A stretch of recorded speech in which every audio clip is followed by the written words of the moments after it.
नारद जी, सबसे पहले बात तो हम आपको धन्यवाद देते। अहो नारद धन्योसी विरक्ता नाम शिरोमणि, आप विरक्तों के शिरोमणि हैं, क्योंकि ऐसी चिंता, भक्ति के कष्ट की निवृत्ति हो, ज्ञान वैराग्य की क्षीणता समाप्त हो और प्रत्येक प्राणी के अंतःकरण में भक्ति ज्ञान वैराग्य की प्रतिष्ठा हो, ऐसा शुभ संकल्प जिसके चित्त में होवे, वही वस्तुतः विरक्तों का शिरोमणि है। और देखो, नारद जी ने भक्ति महारानी से कहा कि कलयुग से श्रेष्ठ कोई युग नहीं है, ऐसे युग में तस्मिस्त्वाम स्थापयिष्यामि गेहे गेहे जने जने, घर घर जन जन में प्रतिष्ठा करूंगा। और भक्ति महारानी ने क्या कहा? भक्ति महारानी ने कहा न कदाचित विमुंच्यामि चित्ते स्थास्यामि सर्वदा। नारद जी, तुम्हारा इतना प्रेम मुझ में है तो मैं कभी तुम्हारे हृदय को छोड़कर नहीं जाऊंगी। इसका तात्पर्य है कि जो सबके हृदय में भक्ति और प्रेम की प्रतिष्ठा करना चाहता है, उसके अंतःकरण को भक्ति कभी छोड़कर जाती नहीं। धन बढ़े, इसका क्या उपाय है? हम तो इस उपाय को नहीं जानते, लेकिन सुनते हैं कि धन के द्वारा धन की वृद्धि होती है। लोग कहते हैं संसार में कि पैसे से पैसा बढ़ता है, पैसे को पैसा खींचता है और पैसे से पैसा बढ़ता है। ऐसी संसार में कहावत प्रसिद्ध है, पैसे से पैसा बढ़ता है। इसी प्रकार से भक्तिया संजातया भक्तिया, भक्ति से भक्ति बढ़ती है। भगवान का नाम, भगवान के चरित्र का अधिक से अधिक गायन करो, अधिक से अधिक दान करो, तो जो चीज दोगे वो चीज मिलेगी। भगवान की भक्ति दो तो भगवान की भक्ति मिलेगी। विद्या का दान करने वालों को विद्या मिलती, धन देने वालों को धन मिलता, ज्ञान देने वालों को ज्ञान मिलता, भक्ति देने वालों को भक्ति मिलती है। लेकिन उसमें सावधानी यही रखना चाहिए कि कहीं भक्ति का हम विनिमय तो नहीं कर रहे हैं। केवल सावधानी इस बात की रखनी है, कहीं सत्संग का, ज्ञान का, भक्ति का विनिमय, अदला बदली कि तुम इतना दो तो हम तुम्हें इतना दे देंगे, कहीं देवताओं वाली विनिमय वाली बात तो नहीं है। विनिमय वाली बात होगी तो न किसी दूसरे के चित्त में भक्ति की प्रतिष्ठा होगी और न अपने चित्त में भक्ति की प्रतिष्ठा होगी। इसलिए विनिमय को त्याग कर, व्यवसाय को त्याग कर, जो जीवमात्र के अंतःकरण में भगवत प्रेम की प्रतिष्ठा चाहते हैं, भगवत भक्ति की प्रतिष्ठा चाहते हैं, उनके चित्त को भगवान की भक्ति कभी त्यागती नहीं है। श्रीमद् भागवत की कथा श्रवण करो। देखो, व्यास जी को भागवत का उपदेश देने वाले आप, और आप ही भूल गए। सबसे श्रेष्ठ सत्कर्म जो है वो भागवत की कथा है, क्योंकि द्रव्य यज्ञ, तपोयज्ञ, योग यज्ञ, स्वाध्याय यज्ञ आदि वे कर्म की ओर ही संकेत करते हैं, किंतु यह भगवान को प्राप्त कराने वाला साधन है।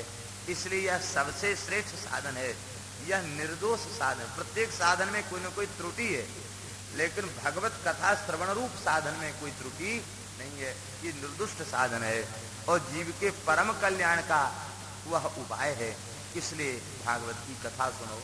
नारद जी ने कहा कि जब वेद वेदांत को घोष से मूर्छा दूर न हुई तो भागवत से कैसे हो जाएगी? सनकादिकों ने कहा कि ये सार सर्वस्व भूत है, इसलिए गन्ने के डंडे में ऊपर से नीचे तक रस रहता है, लेकिन उसका सार जो मिश्री है वो गन्ने से ही बनाई गई, लेकिन उससे श्रेष्ठ है। ऐसे ही दूध में घी है, लेकिन दूध का सार घृत है, तो घृत जो है दूध से श्रेष्ठ है। देखो, दूध से दही बन जाता है और दही से माखन बन जाता है और माखन से घृत बन जाता है, लेकिन घृत से माखन नहीं बनता, दही नहीं बनता, दूध नहीं बनता। दूध से दही बन गया और दही से माखन बन गया, माखन से घृत बन गया। लेकिन घी से आप बनाना चाहो दूध, माखन या दही, तो घी से बनना उसका संभव। इसका तात्पर्य है कि घृत जो है ना वो अंतिम स्थिति है। इसी प्रकार से कर्म, ज्ञान, उपासना, इनका अंतिम सार सर्वस्व घृत रूपा भक्ति है। वेद, ज्ञान, कर्म, उपासना ये कांडत्रय, ये 3 कांड हैं वेद रूपी क्षीर सिंधु के। और उस वेद रूपी क्षीर सिंधु का मंथन किया हुआ घृत है भक्ति रूप सार सर्वस्व रूप भगवत प्रेम रूप वह श्रीमद् भागवत, ये उसका घृत है।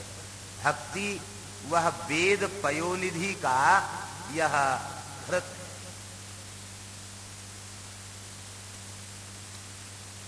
फल में रस आया है वृक्ष की जड़ से, तने से होकर, लेकिन वह सार सर्वस्व उसमें है, इसलिए उसकी महिमा श्रेष्ठ है। अब तो श्रीमद् भागवत की कथा हुई। संपूर्ण ऋषि मुनि महात्मा वेद तंत्र शास्त्र पुराण इतिहास मूर्तिमान होकर के इस कथा में उपस्थित हुए। और अभी कथा का महात्म्य हुआ था कि भक्ति महारानी प्रकट हो गई। भक्ति सुतौ तौ तरुणो गृहीत्वा प्रेमैक रूपा सहसा विरासीत्। श्री कृष्ण गोविंद हरे मुरारे नाथेति नामानि मुहुः वदन्ति। श्री कृष्ण गोविंद हरे मुरारे, हे नाथ नारायण वासुदेव, इन नामों का कीर्तन करती करती भक्ति प्रकट हो गई, नृत्य कर रही थी। देखिए यहाँ एक आश्चर्य है। आश्चर्य ये है कि भक्ति नाच रही है, ये कोई आश्चर्य की बात नहीं है, क्योंकि भक्ति तो नाचती ही रहती है। मदभक्ति युक्ता भुवनम पुनाति, इस एकादश के श्लोक में विलज्ज उदगायित नृत्य तेज, भक्ति उसके हृदय में इसका स्वरूप क्या है, इसका लक्षण यही है, वो लज्जा छोड़ करके उच्च स्वर से नाम का संकीर्तन करता है, नृत्यति, नृत्य करता है। तो भक्त नृत्य करता है, इसका तात्पर्य भक्त के अंतःकरण की भक्ति नाच रही है। तो भक्ति तो सदा सर्वदा नाचती है, लेकिन यहाँ सबसे बड़ा आश्चर्य हुआ कि यहाँ मूर्तिमान ज्ञान नाच रहा था और मूर्तिमान वैराग्य नाच रहा था। ज्ञानवान व्यक्ति नाचता नहीं, वो कहता है भाई वह ब्रह्म आत्मरूप है, आत्मा से भिन्न है नहीं, वो शांत रस में स्थित हो जाता है, वो न रोता है, न गाता है, न चीखता है, न चिल्लाता है, और नाचने गाने का विरोध भी करता है। क्या नाचना गाना? प्रकाश आनंद जी कितना विरोध करते थे। चैतन्य, तुम सन्यासी होकर क्या करते हो बताओ? नाचते गाते रोते चिल्लाते हो, ये क्या उचित है? तुम प्रस्थान त्रयी का चिंतन करो, उपनिषद पढ़ो, वेदांत पढ़ो। लेकिन वे प्रकाश आनंद जी महाराज जब उन ताम नृत्य महाप्रभु जी को करते देखा तो उनका सारा ज्ञान भूल गया और वे भी हरिबोल हरिबोल करके नाचने लगे। इसका तात्पर्य है कि जब तक ज्ञान प्रेम से शून्य है तब तक उसमें नर्तन नहीं, और जब ज्ञान में प्रेम का पुट लग जाता तो ज्ञान भी नाचता है और वैराग्य भी नाचता है। वैराग्य भी नाचते गाते नहीं है। लेकिन नृत्य कब होता? आनंदातिरेक से जब अत्यंत विह्वल हो जाता है तो नृत्य करता है। इतना आनंद आवे कि सारी स्थिति भूल जाए, केवल प्रेम में डूब जाए, उस समय नृत्य होता है। तो भागवत की कथा श्रवण से ज्ञान भी कोरा ज्ञान नहीं, वह प्रेम से सराबोर ज्ञान हो जाता है और प्रेम से सराबोर ज्ञान नाचता है। इसी तरह से भागवत की कथा श्रवण करने से प्रेम से सराबोर वैराग्य हो जाता है, प्रेम से सराबोर वैराग्य भी नृत्य करता है। सुतीक्षण जी महाराज में क्या कमी थी? पूर्ण ज्ञान है, पूर्ण वैराग्य और पूर्ण भक्ति है, लेकिन उनका ज्ञान और वैराग्य ये दोनों प्रेम से ओतप्रोत हैं, इसलिए वे नाचते हैं, गाते हैं, विवल हो जाते हैं। अतिशय भगवान उनके ऊपर कृपा करते हैं। तो इसलिए ये भक्ति की विलक्षण महिमा है। इसके बाद भक्ति महारानी ने कहा कि मैं कहाँ निवास करूं? सनकादिकों ने कहा भक्ति सुगोविंद स्वरूप कर्त्री प्रेमैक धरती भवरोग हंत्री सात्वं च तिष्ठस्व सुधैर्य संश्रया निरंतरम वैष्णव मानसानी, वैष्णवों के हृदय में आप विराजमान रहो। वहां कलयुग के दोष आपको छू भी नहीं पाएंगे। वैष्णव कौन है? जिसका नाम और कथा में अनुराग हो, वही वैष्णव है। बस सबके हृदय में जो नामाश्रयी कथाश्रयी हैं, उनके हृदय में भक्ति अकेली नहीं, ज्ञान और वैराग्य अपने दोनों पुत्रों के साथ भक्ति विराजमान हो जाती है। गोकर्ण उपाख्यान सुनाया है। इस उपाख्यान को आप लोग अच्छी प्रकार से जानते। आत्मदेव ने संतान थे, फल दिया, ब्राह्मणी को खिला दिया, उस ब्राह्मणी ने गाय को खिला दिया, दूसरे के पुत्र को ले लिया, तो धुंधकारी पैदा हुआ, भयंकर दुष्ट था। और गोकर्ण जी महाराज महान विद्वान हुए, गाय से इनका जन्म हुआ। धुंधकारी ने सारी संपत्ति को नष्ट कर दिया। पिताजी रो रहे थे, तब श्री गोकर्ण जी को दया आई और श्री गोकर्ण जी महाराज ने 4 श्लोकों में उपदेश दिया। गोकर्ण उवाच देहे स्थिमान् सरुधरे विमतिम त्यजत्वम, ये 2 श्लोक। और इसके पहले असारक खलु संसार और दुख रूपी विमोहता, एक ये श्लोक। शरीर में क्या है? देह, अस्थि, मांस, रुधिर, इस सप्त धातुमय शरीर को तुमने अपना स्वरूप मान रखा है। यही सबसे बड़ा दुख है, यही सबसे बड़ा अज्ञान है। जब यह सप्त धातुमय शरीर तुम्हारा नहीं है, तो शरीर से संबंध रखने वाला संसार तुम्हारा कैसे हो सकता है? स्त्री पुत्र आदि सबका संबंध शरीर से है, इसलिए शरीर भी तुम्हारा नहीं है और शरीर से संबंध रखने वाले भी तुम्हारे नहीं है। फिर भी इनमें तुम्हारी ममता क्यों है? इसलिए ममता है कि इनको तुमने अविनाशी मान रखा है। इनकी नश्वरता का विचार करो कि नष्ट हैं, नाशवान हैं। इस तथ्य पर विचार करो तो इनमें ममता नहीं रहेगी। वैराग्य राखी रसिक और भक्ति निष्ठ हो जाओ।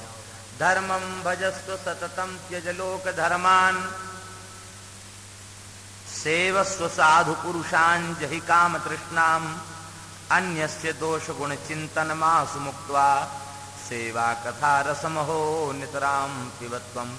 परम धर्म का आश्रय लो, लोक धर्म का त्याग करो, संतों की सेवा करो, काम तृष्णा को त्याग दो। न तो किसी के दोष का चिंतन करो, न किसी के गुण का चिंतन करो। भगवान की निरंतर सेवा और कथा रस का पान निरंतर करते रहो। संतों की सेवा से सद्यः प्रेम की प्राप्ति बताई गई है। संतों की सेवा से तत्क्षण प्रेम की प्राप्ति होती है, इसमें किसी भी प्रकार का कोई संदेह नहीं। लेकिन शर्त है, यही काम तृष्णा, कामना शून्य होकर भगवान के भक्त की सेवा। कामना शून्य होकर सेवा नहीं की गई है तो सेवा करने पर प्रेम की उपलब्धि नहीं होगी। सेवा करने के बाद भी मन में आ जाएगा कि अरे हम तो बड़े ऊंचे सेवक हैं, और फिर अंत में तो ये दुर्दशा हो जाएगी सेवक की कि सेवा सोचेगा कि अरे हम ना होते तो सेवा नहीं होती। फिर वो कहेगा कि ये तो बड़ी कृपा कर रहे हैं हम गुरु जी के ऊपर, संत के ऊपर, जो हम सेवा कर रहे हैं। यदि हम ये न करते तो गुरु जी क्या है, वे तो बैठे बैठे आदेश देते हैं, क्या होता। जैसे बैलगाड़ी चलती है लद करके, और उस बैलगाड़ी के नीचे एक कुत्ता, उस मालिक का कुत्ता गाड़ी के नीचे नीचे चलता है। अरे भाई क्यों इसके नीचे चल रहा है? अरे भाई पूछो मत, विक्षेप मत करो, सारी गाड़ी का वजन हमारे ऊपर, सारी गाड़ी का वजन हमारे। वजन बेचारे बैलों के कंधों पर है, वो खींच रहे हैं, ढो रहे हैं, लेकिन वो अज्ञानी कुत्ता यही समझता है कि हम गाड़ी को ढो के चल रहे हैं। ऐसे ही संत की सेवा श्री ठाकुर जी करते हैं और हमें केवल वे निमित्त बनाते हैं। यदि हमने अभिमान कर लिया सब चला। हम रोटी दे रहे हैं, ये बात आ गई तो सब विनाश हो। श्री दादू दयाल जी महाराज कहते हैं, रोटी देने वाले एक राम जी, दादू दुनिया बावरी अनंतदास जी कहते हैं, सोच करे गैली रोटी देसी राम जी तड़काऊ कैली। सूर्योदय बाद में होगा, भजन करने वाले साधु को भोजन की व्यवस्था पहले होगी। कल क्या खाना है, कहाँ खाना, सब निश्चित है। कमाने वाले भले ही समय से भोजन न कर पाए, भूखे मर जाएं, लेकिन राम राम जपने वाले वे कभी भूखे नहीं मरते, टाइम से बाल भोग मिलता है। तो इसलिए हरिशरणम, तो कहने का तात्पर्य भगवान सेवा करते हैं। इसलिए सेवा की परिभाषा क्या है? भगवत ऋषिक देव जी महाराज ने अपनी वाणी में लिखा, रुचिले शुचि सेवा करे सेवक कहिए सोए। रुचि सेवा और शुचि सेवा, सेव्य की रुचि के अनुसार सेवा, और शुचि माने अत्यंत निष्काम सेवा। रुचिले शुचि सेवा करे सेवक कहिए सोए, तन मन धन अर्पण करे, सब कुछ सौंप दे और रहे अपन को खोए। सब कुछ सौंपने के बाद अपनापन न रखे, हमने इतना दिया ये न सोचे। जब रहे अपन को खोए द्रवे तब हरिगुरु देवा। संत गुरु के चरणों में सर्वस्व निवेदन कर दोगे तो वे द्रवित हो जाएंगे, और जब द्रवित हो जाएंगे तो अन्न मांगे और सब मिले, बिना मांगे सब मिल जाएगा। इस मार्ग के सारे रहस्य खुल जाएंगे, और फिर संचित क्रिय प्रारब्ध कर्म सवे जाए मुची, ये सब कर्म नष्ट हो जाएंगे, और भगवत रसिक अनन्य क्रिया त्यागे अपनी रुचि, बस अपनी रुचि से क्रिया करना छोड़ दे, शिव्य की रुचि के अनुसार क्रिया करे। आनुकूल्य से संकल्प प्रातिकूल्य से वर्जनम, ये स्वरुचि से क्रिया का त्याग, भगवान की प्रसन्नता में अपनी प्रसन्नता रखे, ये सेवा का स्वरूप है। इस स्वरूप से सेवा करो तो सद्या प्रेम की प्राप्ति है। फिर न तो किसी के दोष का चिंतन करे, न गुण का चिंतन करे। सेवा जब इस भाव से की जाएगी तो जितनी सेवा करेगा उतने सद्गुणों का विकास होगा, उतनी नम्रता बढ़ती चली जाएगी, उतना दैन्य आता चला जाएगा। और इस परिभाषा से हट करके सेवा करेंगे तो सेवा से अभिमान होगा और पतन हो जाए, अभिमान से पतन हो जाए। श्री जीव गोस्वामी जी महाराज के चरणों में, वे साक्षात कलयुग के व्यास थे। इतना बड़ा भक्ति साहित्य अब तक किसी संत ने नहीं दिया। बहुत बड़ा भक्ति साहित्य श्री जीव गोस्वामी जी महाराज ने प्रदान किया। बड़े बड़े राजा महाराजा दर्शन करने आते, शिष्यों ने कहा, महाराज आप सेवा क्यों नहीं करते हैं? बोले, सेवा का काम बहुत कठिन है, सीधे सीधे राम राम करो वो ठीक है, सेवा करना बड़ा कठिन है। अरे महाराज सेवा होती तो अच्छा था। अच्छा ठीक है, देखते हैं, लेकिन जिस दिन सेवा में कमी देखेंगे ना उसी दिन हम सब खत्म कर देंगे। अच्छा महाराज, हम लोग बड़ी सावधानी से सेवा करेंगे। संतों ने काम सेवा संभालेंगे। अब तो बढ़िया बढ़िया सामान आने लग गया और संतों की भंडारा पंगत होने लग गई, सेवा होने लग गई। सेवा होती है तो कोई भी नाम पूछते पूछते वहीं पहुंचता है। जैसे महाराज वहां पहुंचे, रात्रि को एक संत मथुरा से पैदल चल के, जाने कहां से पैदल चल के आए थे, रात को वृंदावन पहुंचे और कुठारी से उन्होंने कहा कि हम बड़े भूखे हैं, गुड़ रखा हो, चना रखो, कुछ भी रखा हो, 2-3 दिन के भूखे हैं, दे दो। वो सो रहा था, पहले तो जगह ही नहीं। जब ज्यादा साधु रोआ गुड़गुड़ाया, उसने कहा रसोईया के पास चले जाओ, और रसोईया के पास गया। रसोईया ने कहा कि दिन भर तो चूल्हे में मुंह दिया है, अब भी सोने नहीं देता है। उसने कहा गुरु भाई बड़ा भूखा हूं। बोले ज्यादा भूखा है तो कपार खा जा, हमारा माथा खा जा। ज्यादा भूखे हो तो हमको ही खा लो, मेरे मस्तक को, खोपड़ी को खा लो, कह के सो गया। श्री जीव गोस्वामी जी महाराज भजन में बैठे थे, उन्होंने आटा लिया, टिक्कर बनाया, महात्मा को पवाया, कहा महाराज पा करके विश्राम करो। महात्मा विश्राम करने लगे, तब सामान उठा करके जमुना जी में विसर्जित किया। लोग जगह, महाराज क्या कर रहे हो? बोले बताओ, साधु थक करके आया, तो यही सेवा भावना है जो कहते मस्तक खाओ। साधु था कि कोई राक्षस था तो तुम्हारे मस्तक को खाता? सेवा धर्म परम गहना योगिनाम अप्यगम्या। सेवा वही कर सकता जो सर्वथा क्रोध रहे थे। क्रोध है तो सेवा क्या करेगा? तो तुम मार पिटाई करेगा, साधु की सेवा क्या करेगा? इसलिए सेवा धर्म अतिशय कठिन है। जितनी सेवा करे वो अत्यंत निष्काम भाव से सेव्य की प्रसन्नता के लिए सेवा करे। ये है सेवा का स्वरूप, और न तो किसी के दोष का चिंतन, न गुण का चिंतन। सेवा कथा रसम हो नितराम तदत्वम, संतों की सेवा और कथा रस का पान करो। श्री आत्मदेव जी ने गृह त्याग कर दिया और दशम का पाठ करके उनका परम कल्याण हो गया। धुंधकारी अपने कर्मों से प्रेत बना। श्री गोकर्ण जी महाराज आए और सूर्य नारायण की आज्ञा से आपने भागवत की कथा कही, और भागवत की कथा सुन करके सप्त ग्रंथि चटक गईं और ये दिव्य रूप धारण करके प्रकट हो गया।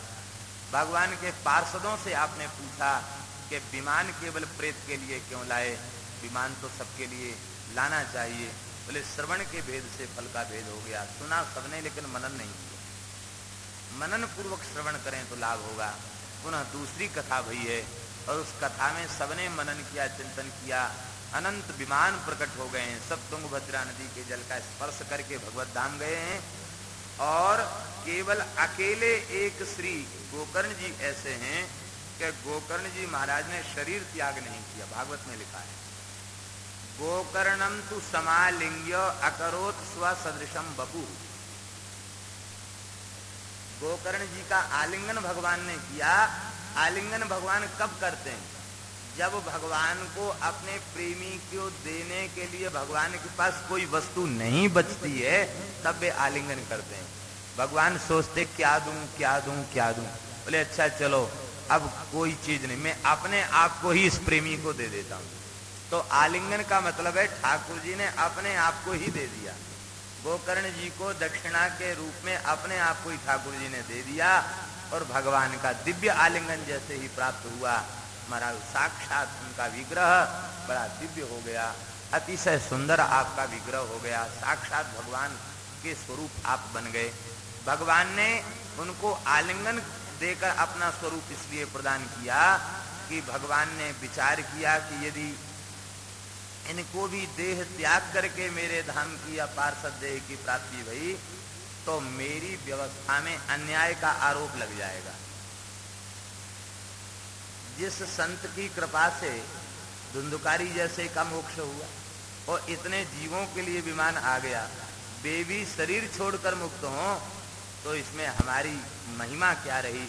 इसलिए भगवान ने सशरीर मुक्त कर दिया उनको। शरीर का आलिंगन करके शरीर को भी, इस नश्वर शरीर को भी पार्षद देह के रूप में परिवर्तित कर दिया। उन्होंने देह का त्याग, यही शरीर पार्षद स्वरूप को प्राप्त हो गया। और संत तो कहते हैं कि और जितने श्रोता थे वे तो विमान में बैठ के गए और गोकर्ण जी भगवान की गोद में बैठ के गए। भगवान बोले विमान में तो मेरी गोद में बैठ के चले। बोलो श्री गोकर्ण जी महाराज की। भागवत सप्ताह की विधि का वर्णन है। आप सब लोग वृंदावन के प्रेमी हैं, सारी विधियों को समझते हैं। इस कथा के अंत में महासंकीर्तन हुआ। प्रहलादस्तालधारी तरल गति तया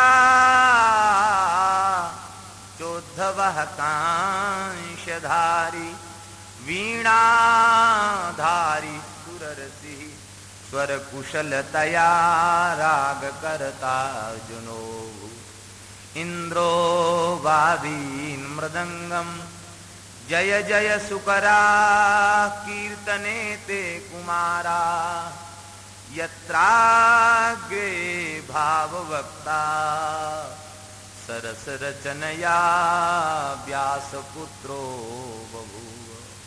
प्रहलाद जी महाराज करताल बजा रहे थे, उद्धव जी मंजीरा बजा रहे थे, नारद जी वीणा बजा रहे थे और अत्यंत मनोहर कंठ होने के कारण अर्जुन आलाप ले रहे थे।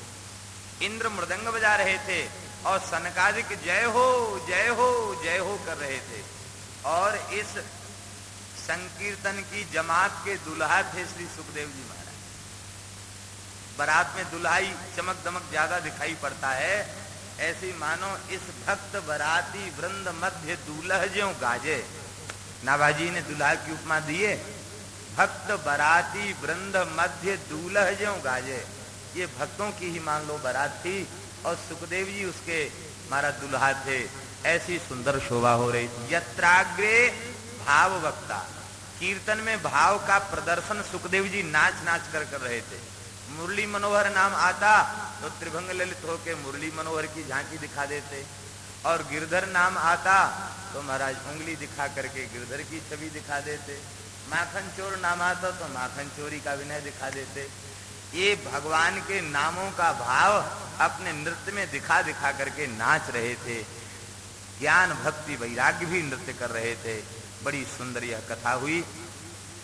स्वधाम गमन के पश्चात भगवान के स्वधाम गमन के 30 वर्ष बीत जाने पर भाद्र शुक्ल पक्ष की नवमी से पूर्णिमा पर्यंत सुखदेव जी ने कथा की, और उसके 200 वर्ष बीत जाने के बाद आषाढ़ शुक्ल पक्ष की नवमी से पूर्णिमा तक गोकर्ण जी ने कथा सुनाई। माने 230 वर्ष हो गया, और इसके भी 30 वर्ष बीत जाने पर माने 260 वर्ष व्यतीत हो जाने पर श्री सनकादिकों ने नारद जी को कथा सुनाई। लेकिन जो लोग कथाओं में संगीत का प्रमाण देते हैं उनसे हम पूछें कि पहली कथा उद्धव जी ने कही और ये 3 कथाएं और हैं, लेकिन इनमें से कौन सी ऐसी कथा है जिसमें लिखा हो कि इतने नाचने वाले बैठे थे, इतने गाने वाले बैठे थे, इतना बाजा बजाने वाले बैठे थे? कहीं नहीं लिखा है। लिखा है 4 कथाओं का प्रमाण है, उनका समय भी दिया है, लेकिन इनमें कितना बाजा बजाने वाले लोग बैठे थे ये इसमें नहीं लिखा है। हाँ, कीर्तन हुआ और कीर्तन में वाद्य यंत्रों से कीर्तन हुआ, लेकिन कथा बिना गाजे बाजे की हुई। इसलिए कथा को वस्तुतः कथा के स्वरूप में ही रहने देना चाहिए, उसमें ज्यादा नाच गान नहीं करना चाहिए। यही वस्तुतः प्राचीन शैली है, वर्तमान की शैली कुछ उससे भिन्न है। श्री वृंदावन बिहारी लाल। भगवान की कृपा से श्रीमद् भागवत के दोनों महात्म्य संपन्न हो गए। प्रातः काल सविस्तार स्कंद पुराणोक्त महात्म्य को पुराण सम्राट कहा गया। ये पुराण सम्राट भागवत के टीकाकारों ने बड़े सुंदर सुंदर भाव इस महात्म्य के निरूपण में दिए। पुराण सम्राट का ध्यान पंडित श्री बंशीधर जी ने किया। बड़ी सुंदर शोभा है भाई। कैसी शोभा है? पाद्म ब्राह्म गृहीत चामर युगो वाराह संविजितः ब्रह्मांडेन धृतात पत्र हस्ते स्कंदादिभिः संस्तुतः श्रीमद् वैष्णव सेवितानुगमनः सर्वेष्ट सिद्धिप्रदो श्रीमद् भागवताभिधो विजयते सम्राट पुराण प्रभु। पुराण सम्राट की जय हो। क्या सुंदर झांकी है। जैसे कोई राजाधिराज दिव्य रत्नमय सिंहासन पर विराजमान हो और उसके सेवक छत्र चमर छड़ी आदि लेकर के उसकी शोभा को बढ़ावें, उसकी सेवा में खड़े रहें, ऐसे ही पुराण सम्राट साक्षात श्री कृष्ण श्रीमद् भागवत के रूप में दिव्य रत्नमय सिंहासन पर विराजमान हैं।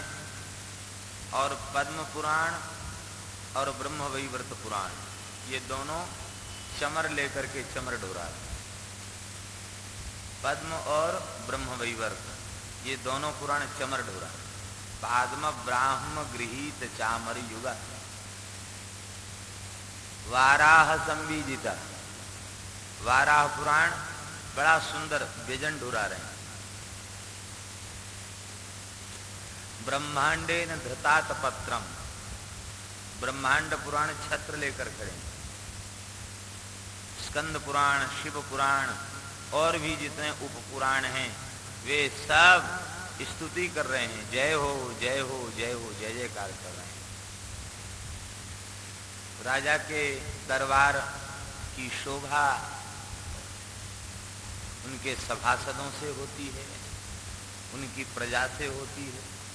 ये पुराण सम्राट के दरबार में बैठने वाले कौन है?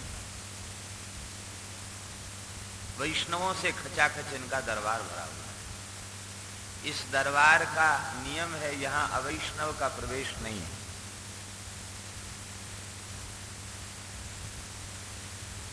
श्रोता भी अवैष्णव नहीं, वक्ता भी अवैष्णव नहीं। अवैष्णव वक्ता होगा तो भागवत के रस को विरस कर देगा। 3 कांड एकत्व सान को अज्ञ बखानत। नाभाजी ने कहा कुछ अज्ञानी लोग जो अपने को बड़ा भारी विद्वान और ज्ञानी समझते, वे कहते हैं कि वे वेद में जैसे 3 कांड है ना, ज्ञान कर्म उपासना, ये कांडत्रय है भागवत। 3 कांड एकत्व सान, एक में मिला के सान दिया है, मिला जुला सब कुछ इसमें है। कहीं ज्ञान है, कहीं कर्म है, कहीं उपासना है, वो सब सान करके इसको बनाया है। वो अज्ञ बखानत और कर्मठ ज्ञानी एच अर्थ को अनर्थ मान। कर्मठ होगा वो खींचतान के कर्म में ले जाएगा, भक्ति का समर्थन नहीं करेगा, शरणागति का समर्थन नहीं करेगा। और ज्ञानी वे तो बहुत जोरदार शब्दों में इन बातों को रखते हैं कि श्रीमद् भागवत वह कैवल्य ज्ञान का प्रतिपादक ग्रंथ है और